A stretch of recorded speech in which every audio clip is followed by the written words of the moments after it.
Θα έχετε να δουλέψετε σε 3 επίπεδα.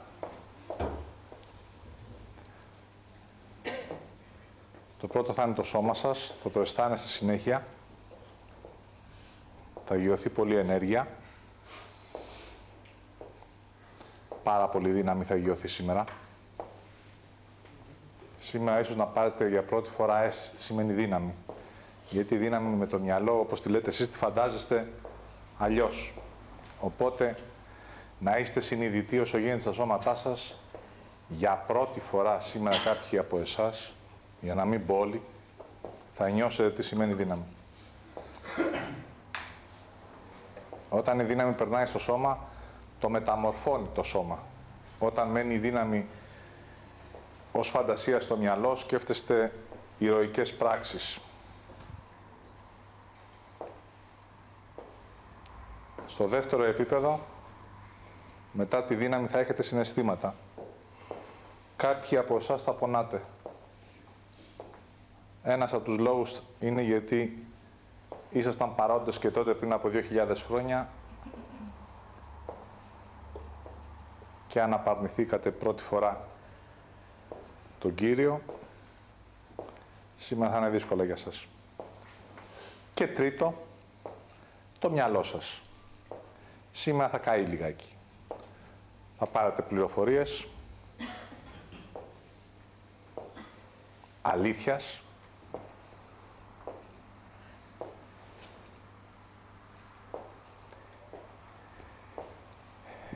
όσοι είστε παρόντες θα είσαστε οι πρώτοι που θα ακούτε σε πρώτη μετάδοση τι συνέβη και τότε.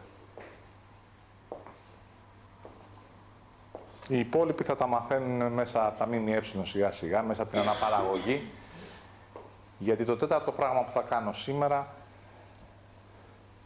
είναι να δώσω μία πρώτη εντολή.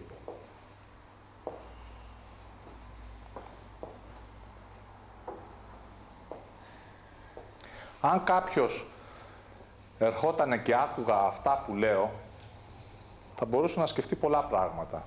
Πρώτον, ότι λίγο τρελός είναι. Δεύτερον, άλλος ένας. Τρίτον, τα έχει διαβάσει. Τέταρτον, εντάξει, κάτι γίνεται, αλλά σήμερα θα ακούσετε και τις επόμενες μέρες θα νιώσετε πώς είναι ο Δαβίδ να δίνει εντολές. Οπότε, σήμερα θα ακούσετε την εντολή και τα αποτελέσματα θα τα δείτε τις επόμενες μέρες.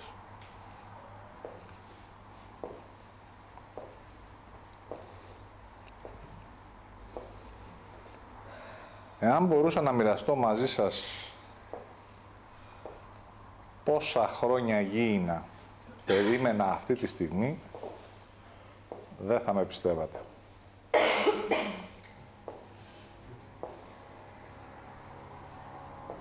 Ακριβώς 2014 χρόνια μείον 33.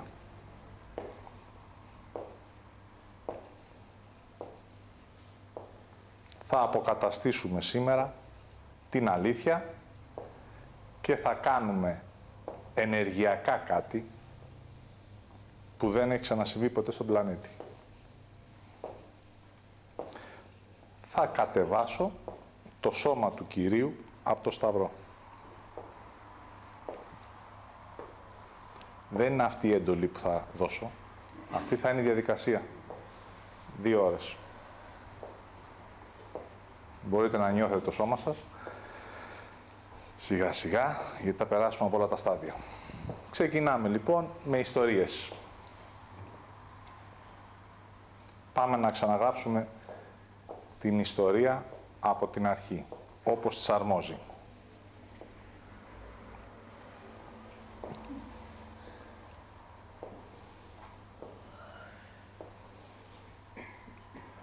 Ο Θεός λοιπόν κάποια στιγμή ασχολήθηκε με τον πλανήτη Γη. Εφόσον οι άνθρωποι για πάρα πολλά χρόνια παιδευόντουσαν με την επιβίωση και με τη βλακεία, ο Θεός λέει το πρώτο βήμα για να μπορέσει ο άνθρωπος να γίνει πραγματικά άνθρωπος και όχι ζώο, είναι να γνωρίσει την αγάπη. Έτσι λοιπόν, δίνει εντολή στο πιο κοντινό του κομμάτι να φύγει αυτή η ενέργεια και να γειωθεί στη γη σε σώμα. Το σώμα είναι ένα δοχείο το οποίο δέχεται την ψυχή και δημιουργείται σε εκείνες τις συνθήκες για να μπορέσει να δεχτεί τον κινητήρα, δηλαδή την ψυχή. Έτσι, ο Θεός επιλέγει την πιο αγνή γυναίκα ως ψυχή σε σώμα που λεγότανε Χριστίνα.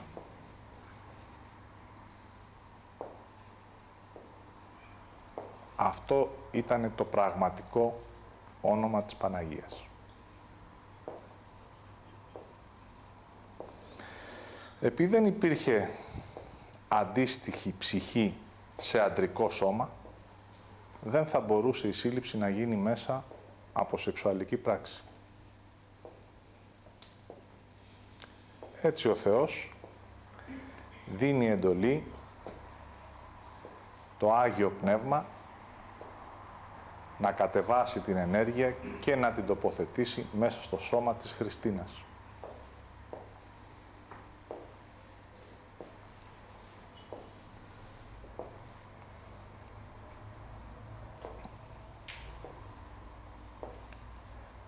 Εδώ σας λέει κάποιος, περπατήστε και κάντε μια μικρή αλλαγή στη ζωή σας και τρέμετε σαν τα ψάρια. Σκεφτείτε να είσαι μια γυναίκα που σου παρουσιάζεται ένας άγγελος και σου λέει θα γεννήσεις τον Υιό του Θεού. Ακόμα θα τρέχαμε.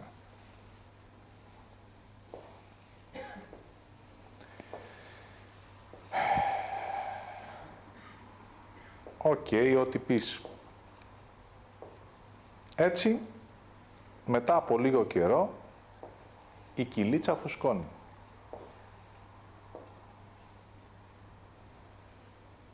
Θέλετε να αλλάξετε θέσεις και να πάτε σε μια κοινωνία βαρβάρων όπου τα ήθη και τα έθιμα ήταν το πιο αυστηρό, ο πιο αυστηρός κανόνας. Εκείνη την εποχή, τις γυναίκες οι οποίες κάνανε έρωτα πριν παντρευτούνε και μένανε και έγκυες, τις ονοματίζανε Μαρίες. Ήτανε κάτι ως βρισιά.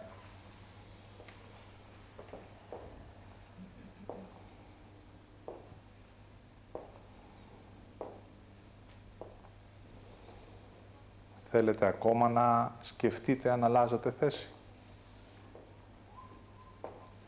Μια γυναίκα η οποία δεν έχει παραβεί αυτό που οι άνθρωποι λέγανε, έχει μείνει έγκυος, της έχει μιλήσει ο Θεός, έχει δεχτεί την αποστολή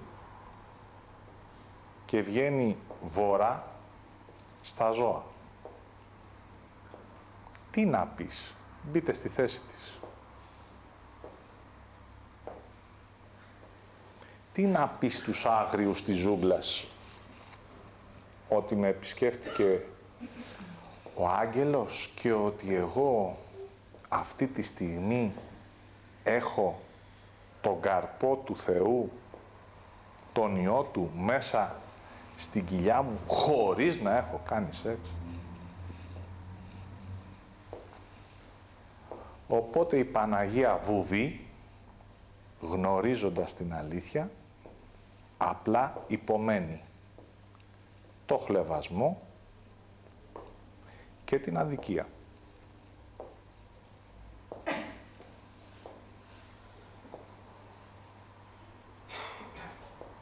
Νιώστε συναισθήματα με τα οποία πάλευε για να μπορέσει να ολοκληρώσει την αποστολή της. δεν θα μπορούσε να αντιδράσει. Εύκολα κάποιος θα έλεγε μπε σε μάχη, απέδειξε πράγματα. Πώς να τα αποδείξω? Αν ήμουν στη σημερινή εποχή θα σε πηγαίναμε στο γιατρό να δούμε αν είσαι παρθένα. Θέλουμε αποδείξεις. Οι Ταλιμπάν θέλουν αποδείξεις. Οπότε η Παναγία άρχισε να αγιώνει μία ιδιαίτερη μορφή δύναμης. Τη δύναμη του να γνωρίζω, να μην αντιδρώ, να εμπιστεύομαι και να περπατάω.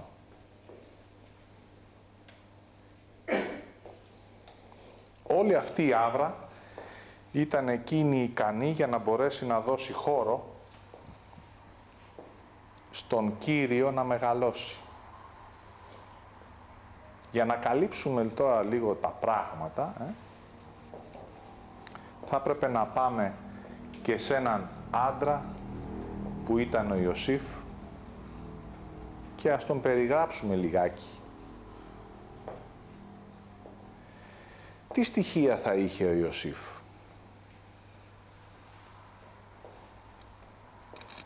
Σίγουρα έξυπνος δεν θα έπρεπε να ήταν. Ένας έξυπνος άντρας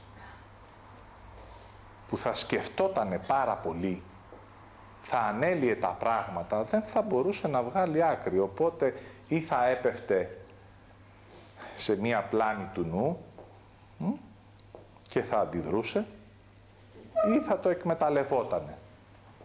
Άρα χρειαζόμασταν έναν άντρα που να θέλει η ψυχή του να υπηρετήσει, αλλά να μην έχει πολύ μυαλό.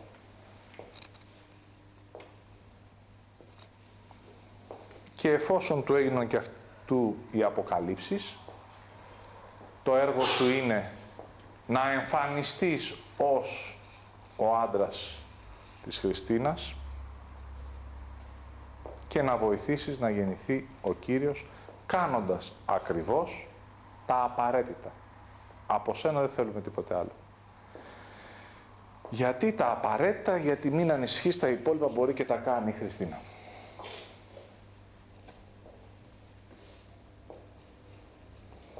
Έτσι λοιπόν, απλή καθοδήγηση και περπάτημα.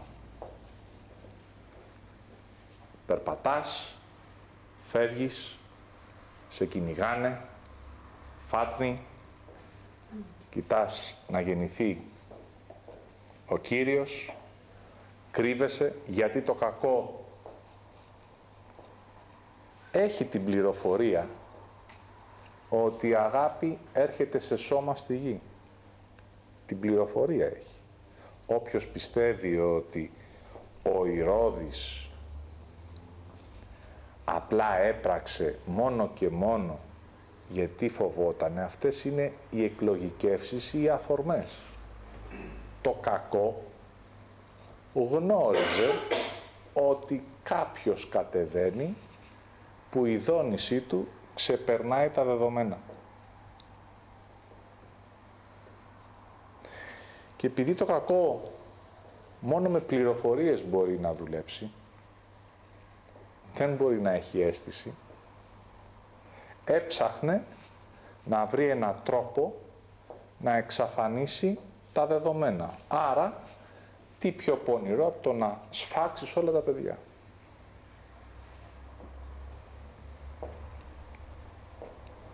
Άρα θα βρει κάποιον ο οποίος ευχαρίστως πουλάει την ψυχή του για μερικά γήινα λάφυρα για να πάρει αποφάσεις έτσι ώστε να εξαφανίσει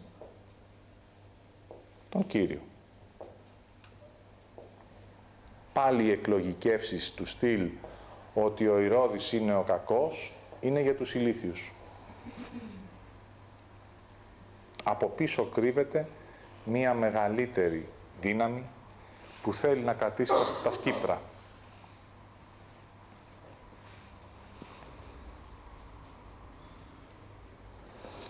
Η Χριστίνα λοιπόν είναι η μόνη που γνωρίζει ότι ο μικρός Υιός είναι ο Υιός του Θεού. Δεν μπορεί όμως να κάνει κάτι, γιατί θα πρέπει να περιμένει, να μεγαλώσει, να γιωθεί αυτή η ενέργεια μέσα σε ένα σώμα, να ολοκληρωθεί η ενηλικίωση και να έρθει η ώρα του.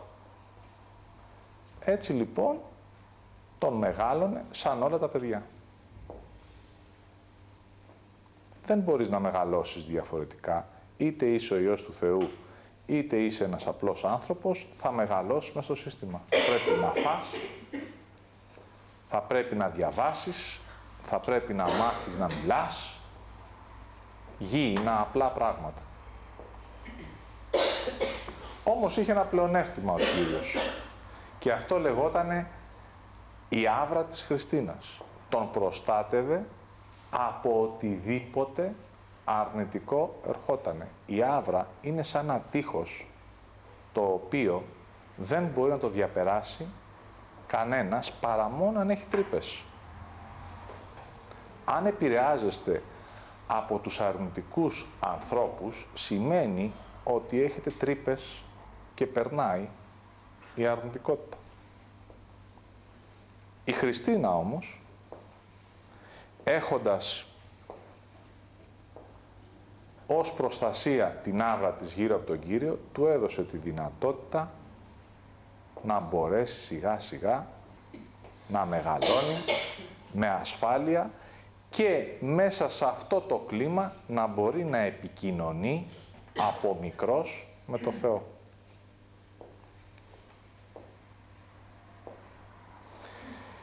Ο νους πιστεύει ότι το να γνωρίζω ότι είμαι Υιός του Θεού σημαίνει τι, πώς θα το αποδείξεις με το νου. Είτε θα ψάχνεις να βρίσκεις αποδείξεις, είτε θα θέλεις οπωσδήποτε κάποιος να σου το πει.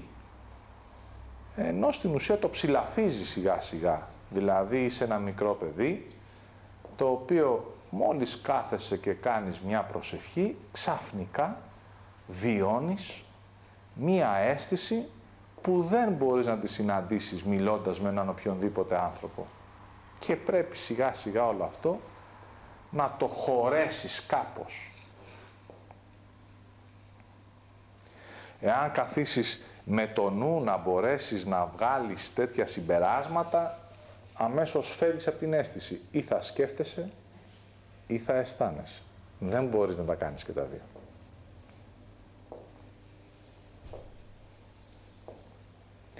Έτσι λοιπόν, ο Κύριος μεγάλωσε, λειτουργήσε μέσα στα ήθη και στα έθιμα, έμαθε ό,τι ήταν να μάθει και βέβαια το ενδιαφέρον είναι ότι οτιδήποτε άκουγε ως πληροφορία, εάν ήταν σωστή το ήξερε, εάν ήταν λάθος το αναγνώριζε. Οι άνθρωποι που φέρουν θεϊκή ενέργεια, όταν τους λέτε μία πληροφορία, ή την θυμούνται, επειδή είναι πραγματική, ή την απορρίπτουνε, γιατί είναι ψεύτικη. Ποτέ δεν την υιοθετούνε. Τώρα αυτό που είπα, έχει ανάλυση 1 μήνα, έτσι.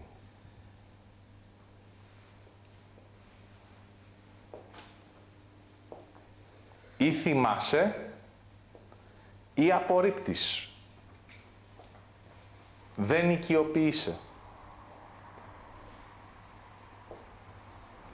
Οπότε σιγά σιγά ο Κύριος γνώριζε ποιες γραφές ήτανε παραποιημένες και ποιες ήτανε οι πραγματικές.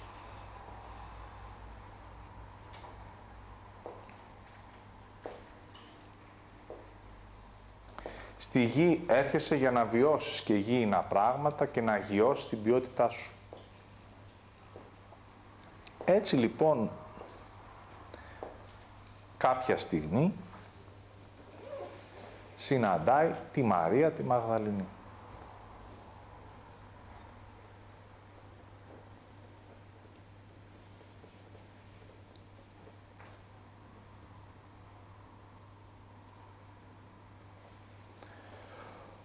Ο Κύριος που είναι αγάπη και μόνο αγάπη, ως επιτοπλίστων, όσοι ήτανε γύρω του, το νιώθανε και έτσι για τη Μαρία τη Μαγδαληνή ήταν ένα τεράστιο δώρο να κοιμάται με την αγάπη.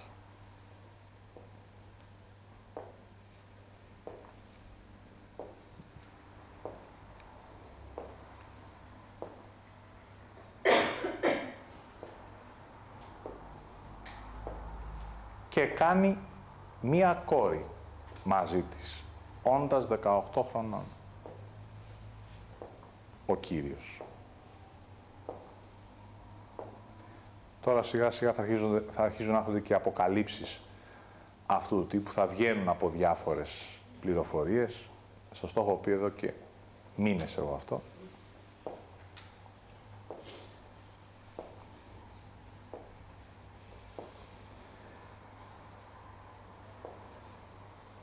Παρένθεση για αυτούς που θέλουν να μαθαίνουν πιο βαθιά, όταν έχεις πολύ αγάπη και θέλεις να την παραδώσεις,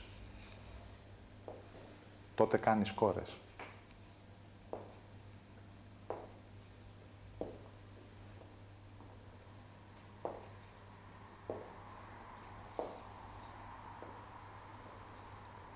Κλείνει η παρένθεση.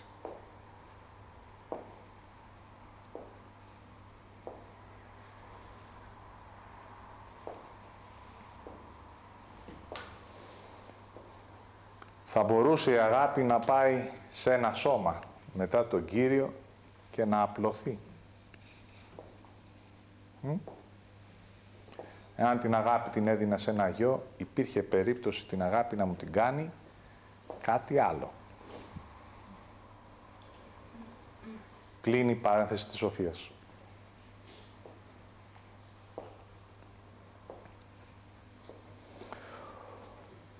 Όταν φέρνεις θεϊκή ενέργεια στο σώμα σου, θα πρέπει να χρησιμοποιήσεις τη σοφία για να μπορέσεις να ισορροπείς ανάμεσα στην ψυχή σου και στα δεδομένα της κοινωνίας. Ένας σοφός μπορεί να το κάνει αυτό μέχρι ένα σημείο. Εξυπηρετώ τις υποχρεώσεις, τις κοινωνικές, αλλά δεν ξεχνάω ποτέ την ψυχή μου, κάνοντας πρόσευχη και επικοινωνώντας σταθερά με τον Πατέρα. Έτσι λοιπόν, οριμάζοντας οι συνθήκες και κάτω από το βλέμμα της μητέρας του, έρχεται η στιγμή που θα πρέπει να περπατήσει και ανακοινώνει σε όλους ποιος είναι όσον αφορά το κλειστό κύκλο. Όχι με την έννοια αυτή καθεαυτή, αλλά στην πορεία. Θα πρέπει να βγω να διδάξω και να δώσω στις ψυχές το δώρο της αγάπης.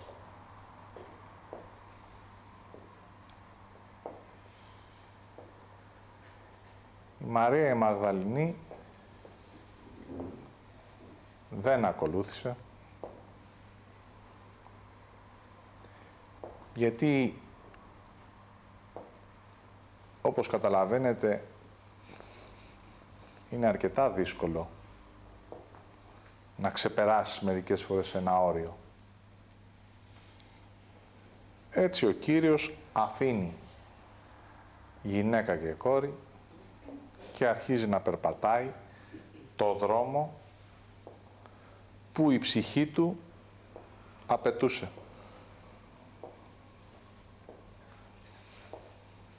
Το ενδιαφέρον είναι ότι όταν σας λέει κάποιος κάτι παραπέντε,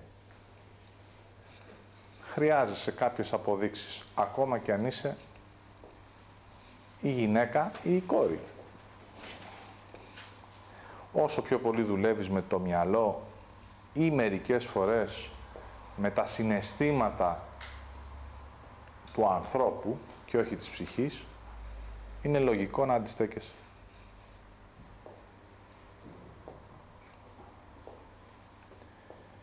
Σε τέτοιου είδους κομβικά σημεία, για να μπορέσεις να περπατήσεις, χρειάζεσαι ένα συστατικό, το οποίο λέγεται εμπιστοσύνη. Αφήνω οτιδήποτε έχω αγαπήσει ή έχω υποστηρίξει και περπατάω εκεί που η ψυχή καλεί. Έτσι λοιπόν, παίρνοντας την απόφαση ο Κύριος να περπατήσει και μην παίρνοντας τίποτα παρά μόνο τα ρούχα του, έχοντας εμπιστοσύνη, συναντάει τον πρόδρομο.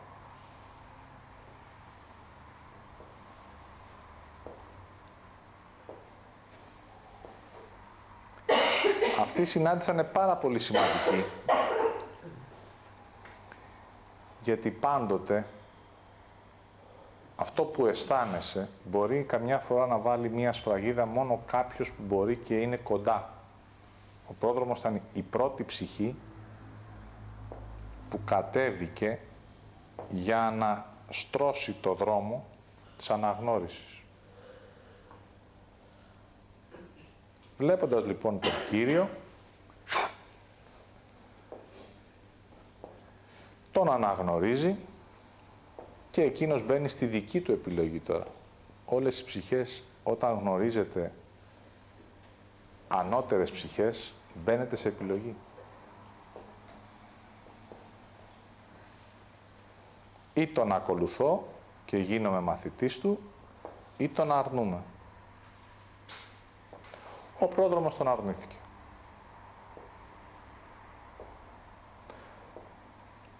Εδώ μπορείτε να δείτε σιγά σιγά και τις δυνάμεις του Κυρίου. Γιατί έρχεται, βαπτίζεται, αναγνωρίζεται, περπατάει και αυτός που αναγνωρίζει δεν ακολουθεί. Για λίγο έχει ένα μικρό τράβηγμα, αλλά ο Κύριος είναι Κύριος. Και αρχίζει να τιμάει για πρώτη φορά τη ρίση, όποιος θέλει πίσω μου ελθεί. Έτσι λοιπόν, περπατώντας, έψαχνε να βρει ψυχές αγνές, όχι έξυπνες, όχι με πάρα πολύ μυαλό, πρώτα απ' όλα. Γι' αυτό και οι πρώτες ψυχές ήταν αγνές ψυχές. Εκείνες που μπορούν και νιώθανε. Για να μπορεί να παραδώσει την αγάπη. Μόνο σε μια αγνή ψυχή μπορείς να παραδώσεις την αγάπη. Γιατί η αγνότητα ξέρει ότι θα τη διαφυλάξει σαν θησαυρό. Εάν η ψυχή είναι πονηρή και δεν είναι αγνή, αυτό που θα σου δώσω θα το κάνεις κατά το συμφέρον σου, ό,τι θέλει το μυαλό σου.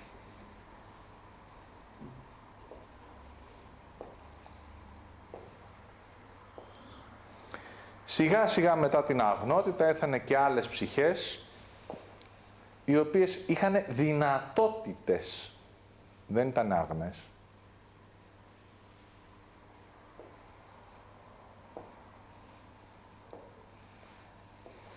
Δυνατότητα σημαίνει ότι θα μπορούσες να φτάσεις ψηλά, κάνοντας όμως επιλογές. Πάντοτε οι δύσκολες επιλογές είναι για αυτές τις ψυχές που έχουν και πολλές δυνατότητες.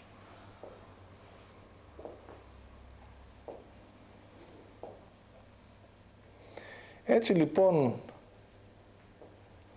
εφόσον ο Κύριος μάζευε έναν για να έχει υλικό να το κληρονομήσει, άρχισε να δουλεύει μαζί τους.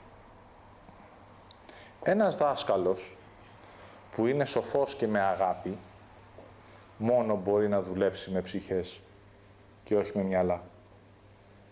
Χρειάζεται μια ιδιαίτερη τέχνη να αναπτύσσεις ψυχές. Η ψυχή είναι κάτι εύθραυστο, σαν το ζελέ. Θα σου χυθεί λίγο αριστερά, θα σου χυθεί λίγο δεξιά, θα πήξει, θα ξαναλιώσει. Είναι τέχνη να δουλεύεις με τις ψυχές. Αν δουλεύεις με το μυαλό, θα πεις στον άλλον τι πρέπει να κάνει. Εάν δεν το κάνει, θα τον τιμωρήσεις. Θα του πεις κακώς το έκανες. Όταν δουλεύεις με το μυαλό, βάζεις οχυρά, στεγανά, πρέπει. Εάν δεν το κάνεις, ενοχοποιώ, σε τιμωρώ, σε φοβίζω. Με το μυαλό τα πράγματα είναι πολύ εύκολα. Με την ψυχή θέλει τέχνη. Είναι πολύ λεπτή η ισορροπία. Είναι κέντημα. Εάν τη ζεστάνεις λίγο πιο γρήγορα την ψυχή, θα την κάψεις. Εάν την κρυώσεις περισσότερο από αυτό που αντέχει, θα τη χάσεις. Έχει τέχνη όταν δουλεύεις με ψυχές ανθρώπων. Γι' αυτό και με τις ψυχές δουλεύεις με τις στιγμές. Δεν δουλεύεις με τα δεδομένα του μυαλού σου. Έρχεται η ψυχή, είσαι στο παρόν, νιώθεις και αισθάνεσαι τις εσωτερικές επιλογές και ή λίγο το μαζεύεις από αριστερά ή λίγο από δεξιά. Αλλά είναι τόσο ανεπαίσθητο που το ίδιο μπορεί να το καταλάβει. Δεν μαθαίνεται αυτό. Δεν είναι κάτι που μπορώ να στο διδάξω. Γιατί είναι αποτέλεσμα του εσωτερικού σου περπατήματος. Δεν μπορώ να σου δώσω την πληροφορία, απλά όταν φτάσεις σε αυτό το ύψος, ξαφνικά το κάνεις κι εσύ.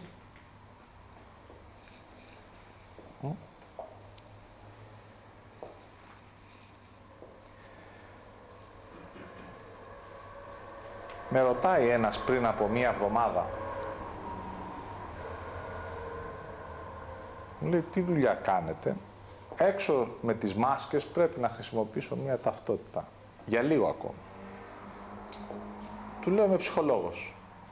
Να σου κάνω μία ερώτηση. Πάντα μου λέει την είχα. Λέω, πείτε μου, εσείς ψυχολόγοι δεν χρειάζεστε ψυχολόγο? Σωστή ερώτηση. Μου λέει, με τόσα που ακούς, εγώ ακούω λίγο τώρα, λέει, τον αδελφό μου ή τη μάνα μου, να μου και μαυρίζει η ψυχή μου. Εσύ δηλαδή που ακούς τώρα εκεί πέρα τα μύρια όσα, δεν μαυρίζει η ψυχή σου?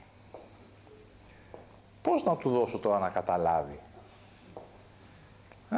Και χρησιμοποιώ μία παραβολή για να δείτε λιγάκι τη σοφία του Κυρίου.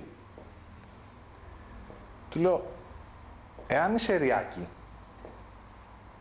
και σου ρίξω λασπόνερα, μετά από λίγο θα χρειαστείς να πέσεις σε ένα παραπόταμο για να καθαρίσεις. Αν είσαι παραπόταμος και χρειάζεσαι να καθαρίσεις από τα λασπόνερα, πρέπει να πέσεις σε έναν ποταμό. Εάν είσαι ποταμός και παίρνεις πολύ λάσπη, θα πρέπει να πέσεις σε μία θάλασσα. Εάν είσαι θάλασσα, θα πρέπει να πέσεις σε ωκεανό. Αν είσαι ωκεανός, δεν χρειάζεσαι ψυχολόγο. Τελειώσα.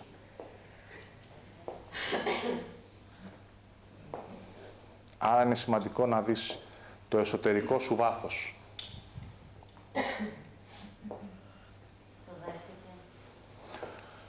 Για να μην πει τίποτα, πάνω τον ικανοποίησε. Ως απάντηση.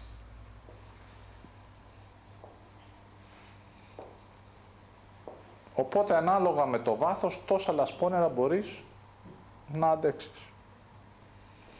Κλείνει η παράδειση.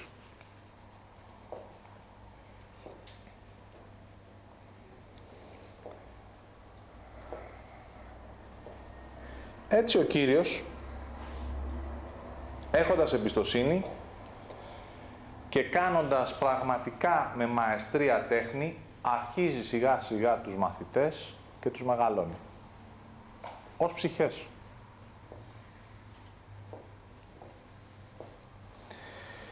Μέσα στους μαθητές υπήρχαν πάρα πολλοί άνθρωποι διαφορετικών ειδών. Υπήρχε εκείνος που ήταν άγνη ψυχή και ό,τι του έδινε ο Κύριος το έτρωγε. Αφού το δίνεις εσύ, το τρώω.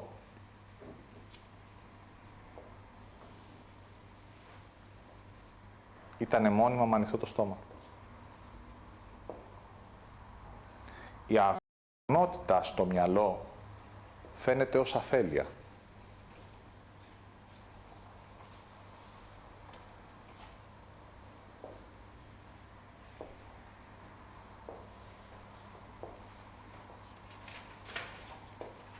Θα έρθει το πονηρό και θα σου πει είσαι αφελής, ό,τι σου δίνει το τρως.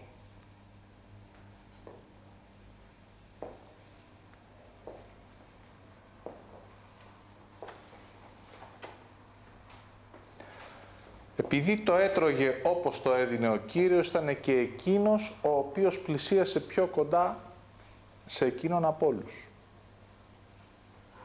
Γι' αυτό και όταν έκανε ερωτήσεις ο Κύριος, οι απαντήσεις ήταν οι πιο εύστοχες και οι πιο κοντινές στο Θεό.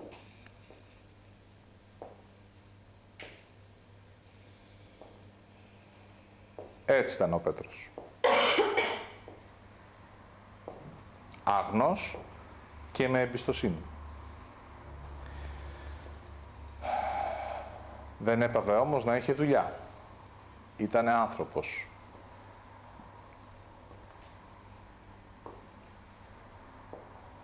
Όταν είσαι τόσο δοσμένος, υπάρχει ένας κίνδυνος για να μην σε αφήνει να πας ακόμα πιο ψηλά. Ερωτεύεσαι την τροφή.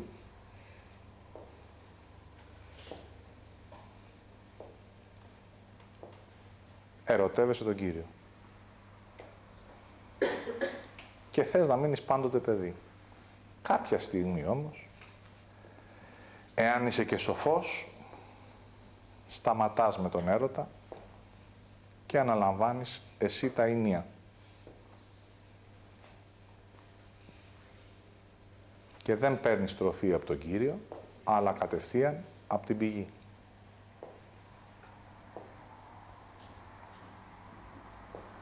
Κλείνει η παρένθεση για τον Πέτρο. Υπήρχαν όμως και άλλοι μαθητές, οι οποίοι ήτανε μαζί του από προσδοκία. Θα ήθελα δηλαδή μέσα από αυτόν να περπατήσω μεν, αλλά και να κατακτήσω και πράγματα του μυαλού μου. Πάρτε τα δύο άκρα, από την αγνότητα μέχρι την προσδοκία και βάλτε μέσα σε αυτές τις 12 ψυχές 12 ανθρώπους. Αυτός που είχε τη μεγαλύτερη προσδοκία και τη μεγαλύτερη αμφιβολία ήταν ο Ιούδας. Και επειδή ήταν πολύ έξυπνος και ποτέ δεν αφέθηκε, ο λόγος που πρόδωσε τον Κύριο ήταν καθαρά νοητική σκέψη. Την έχω πει. Εάν είναι ο Υιός του Θεού και τον προδώσω, θα γλιτώσει.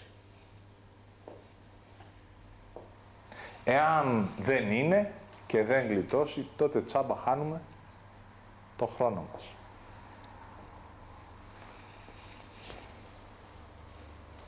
Έτσι σκέφτεται ο νους. Πάντοτε με κέρδος. Ο νους σκέφτεται στο τι θα κερδίσω.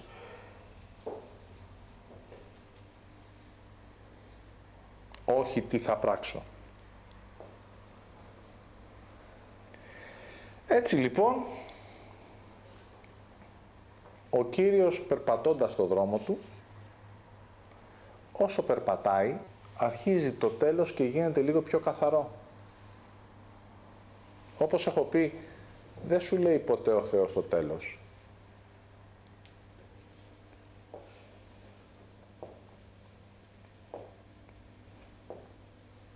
Θα σας πω ένα προσωπικό παράδειγμα. Όταν ξεκίναγα, πάντοτε ήθελα να ξέρω το τέλος.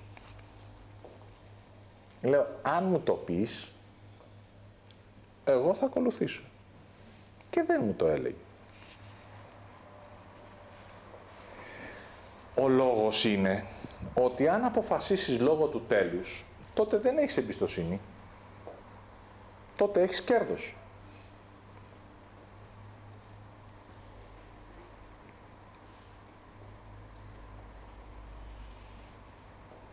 Να παντρευτούμε μαζί, αλλά θα είμαστε μαζί και τα υπόλοιπα 30 χρόνια. Θέλω να ξέρω το τέλος. Ναι, θα είμαστε, τότε σε παντρεύομαι. Δηλαδή δεν σε έχω παντρευτεί ποτέ.